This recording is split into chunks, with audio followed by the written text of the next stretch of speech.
You did well to come to me, Mistress Payne. The stars confirm that the events you witnessed last night do indeed portend of doings of a most foul and sinister nature. I will pass your information on to one of my querents, whom I may not name, but who is a member of Her Majesty's Secret Service and reports directly to Her Majesty's Privy Council. I knew I could rely upon you, Dr. Foreman. You and I doing such important work together. We make quite the team, do we not? I would not say that precisely. Do not be falsely modest, Dr. Foreman. False modesty is naught but the sin of vanity in disguise. Now, I must to home hasten to tell my neighbours. Forsooth, I must warn them of this grave threat and bid them keep a watchful eye on our local Catholics. Blessed day, Dr. Foreman.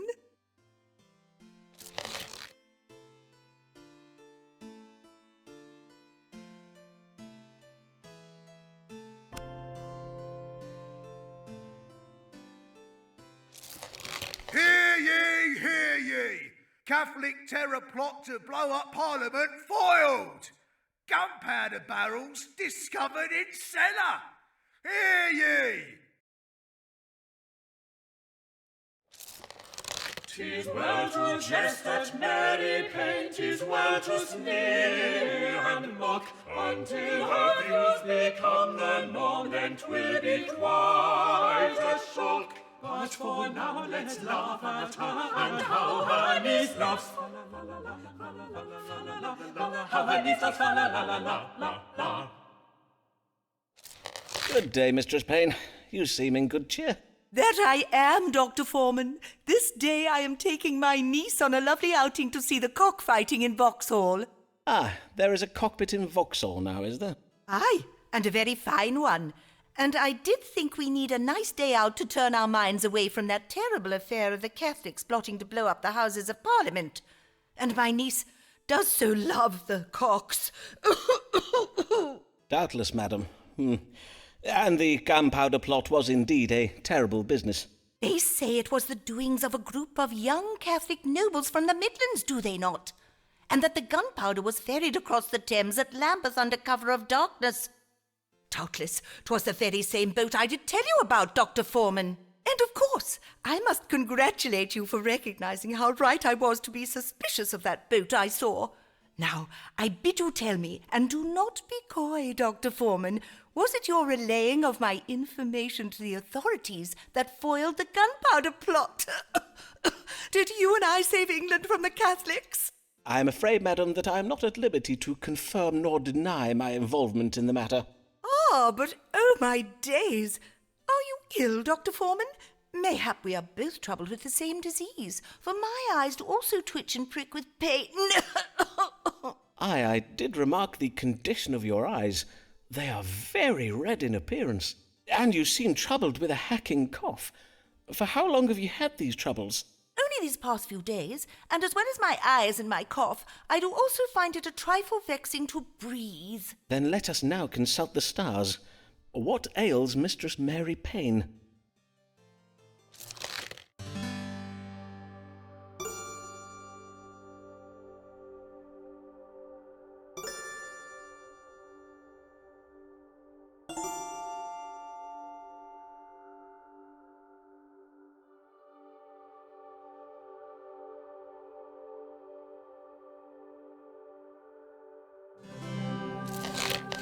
Madam, you are troubled with the green sickness.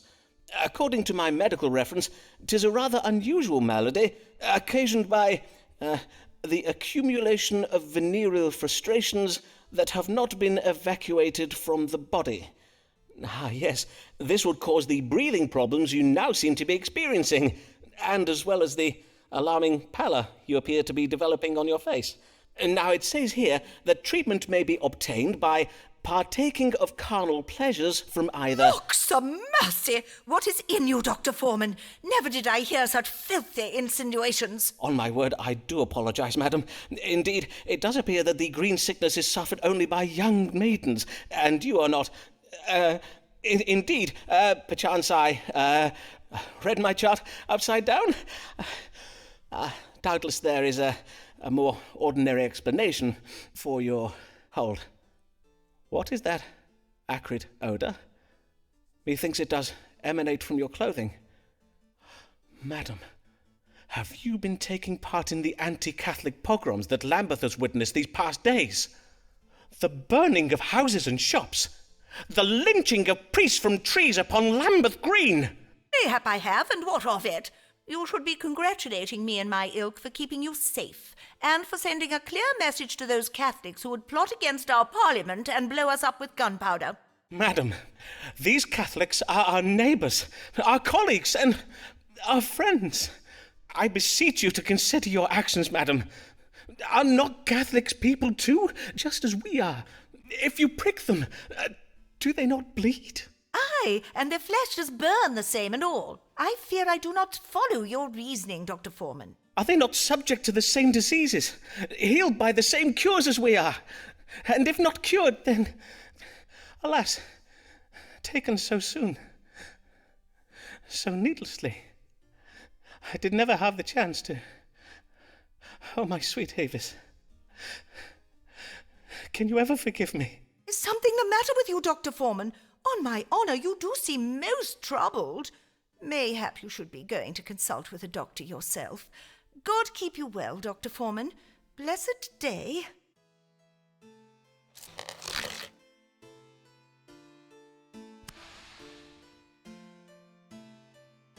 Hear ye! Hear ye! London struck by plague. Playhouses closed by order of the king. Hear ye!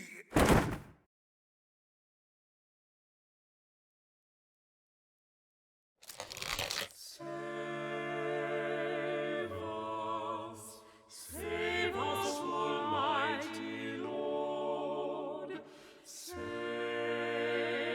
us from the wrath of God. Upon us he hath wrought his vengeance and justice, pestilence and death,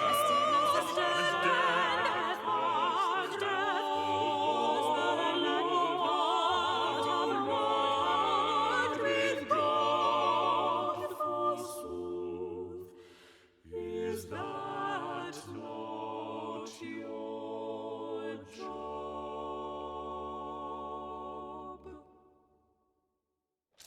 God give you good day, your grace. How fare you this... Know you whether the plague will reach as far as Lambeth? Have you seen it in the stars? The plague that has begun to spread throughout London. Rest assured, your grace, if the plague does indeed reach Lambeth, the people of Lambeth will have me, Dr. Simon Foreman, at their service. My renowned strong water cure will doubtless be I required. bid you, read the stars for me now. Will or will it not reach Lambeth? Of course, as it pleases your grace. Let us see what the stars have to say. Will the London plague reach beyond the city walls to Lambeth?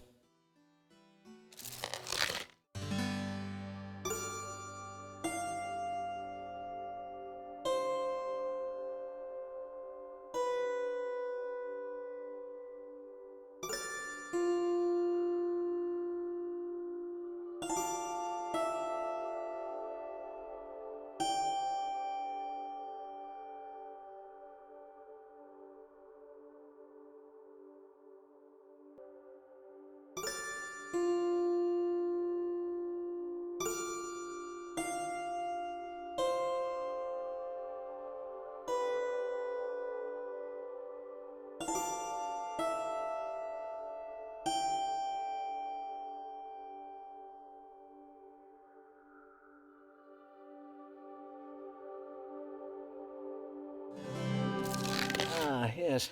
The stars are most clear on the matter.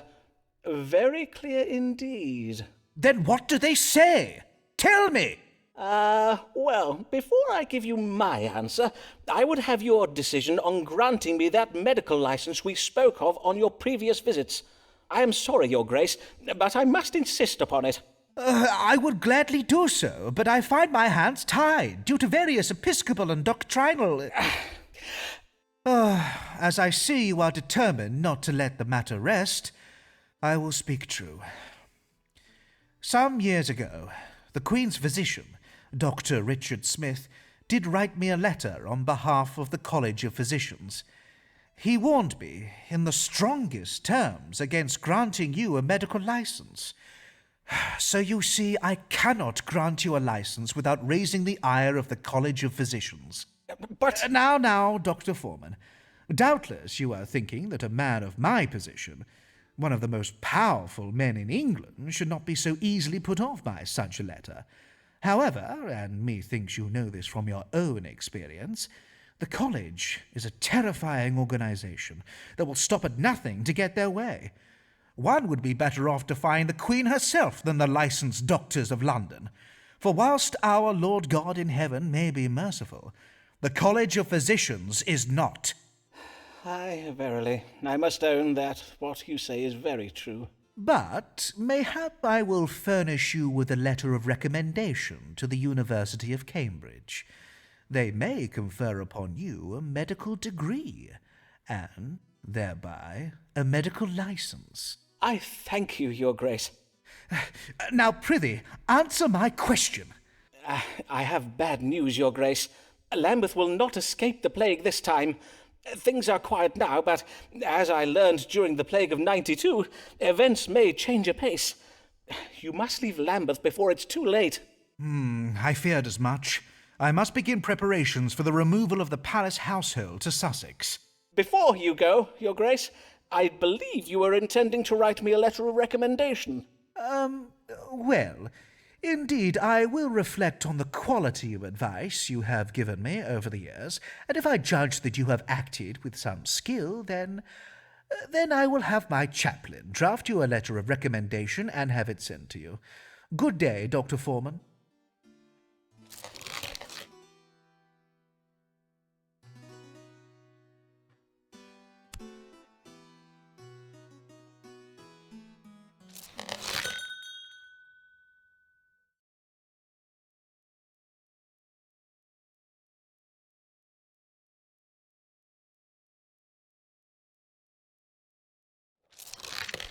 Foreman gained a license to everyone's surprise. A true and proper doctor at last legitimized. But now he's risen up so far from whence he began. Will we common folk still see Foreman as our man? You cannot board up my house! 'Tis not a plague house! You are mistaken! I do not have the plague! Let me out of here! Know you not who I am, you fools? I am Simon Foreman, Doctor of Astrology and Physic! Fie upon those ungrateful wretches! Have I not always been there for them when they needed me? Am I not the doctor who risked his life to cure them during the plague of '92, when all the other doctors and their high-born friends fled London and left them to die? Indeed, mayhap next time I will think again before risking my life in the service of the townsfolk, if this is the way I'm to be repaid. And forsooth, if my deeds are so easily forgotten by the living, what chance is there for my work to be remembered by generations to come? What will the world know of me once I'm gone?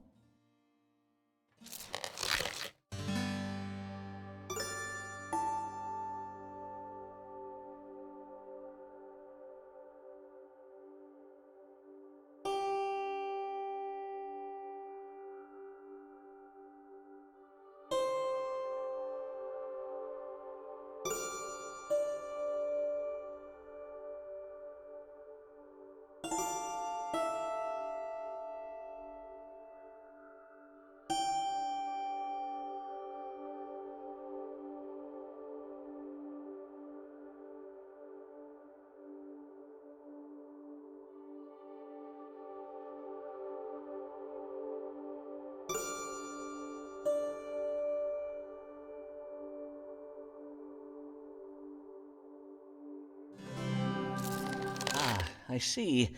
Many years will pass before my work is to be given the recognition it deserves. Men living centuries from now, mayhap even ladies, will study my treatises and casebooks with great care and write histories about my work. But hold, does not Mr. Shakespeare tell the lives of great men upon the stage? Perchance playwrights will use the wondrous stage machinery of the future to illuminate my work. Mayhap the story of my life will be told by players, for my work is of great historical importance, and now that I have a medical license, not even the College of Physicians has the power to discredit me. But if I am to go forth into the world to make any further contributions to the advancement of medical science, I must find a way to pry these wretched boards off my front door. William! William! Fetch me a crowbar!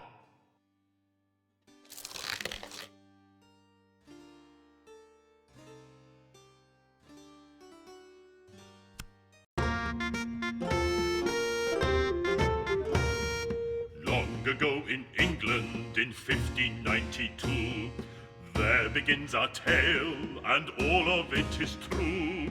Through all of London bubonic plague did spread, covering folk in weeping sores and leaving thousands dead.